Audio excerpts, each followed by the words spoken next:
আপনি জানেন অহংকার থাকলে আমি জান্নাতে প্রবেশ করতে পারবো না, অথচ আপনি অহংকার কি জানেনই না। অহংকার কি জানেনই না, আমিও জানি না। ধরেন, তার মানে আমি আসলে রাসূল সাল্লাল্লাহু আলাইহি ওয়াসাল্লাম যেটা থেকে নিষেধ করেছেন সেই বিষয় সম্পর্কে আমি এখনো জ্ঞান অর্জন করিনি। আল্লাহ আমাদেরকে বোঝার তৌফিক দান করুন। অহংকার হচ্ছে, রাসূল সাল্লাল্লাহু আলাইহি ওয়াসাল্লামকে যখন জিজ্ঞেস করা হচ্ছে, ইয়া রাসূলুল্লাহ মাল কিবর, কিবর কি জিনিস? দুটো শব্দ বললেন, বলছে সাফাহুল হক, সত্যকে কি করা? প্রত্যাখ্যান করা। ওয়া গামতুন নাস অথবা গমসুন নাস, দুইটা riwayate দুই রকম আসছে। মানুষকে হেয় মনে করা। দুটো ছোট শব্দে আল্লাহ রাসূল সাল্লাল্লাহু আলাইহি ওয়াসাল্লাম অহংকারের সংজ্ঞা দিয়েছেন। সত্য জেনেও যে প্রত্যাখ্যান করে, আর গমতুন নাস মানে মানুষকে হেয় মনে করা।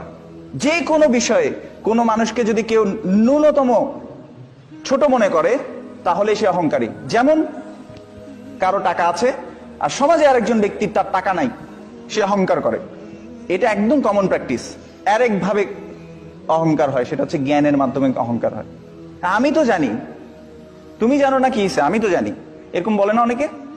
তাহলে জ্ঞানও অহংকারী হয়। যেমন আমাদের সমাজে অনেকেই বলে যে কোন মাদ্রাসায় পড়ছো, কতটুকু পড়ছো, নাহজ হরফ পড়ছো কিনা, হ্যাঁ ইলমুল বালাগা পড়ছো, ইলমুল কালাম পড়ছো তুমি, বলে কি বলে না?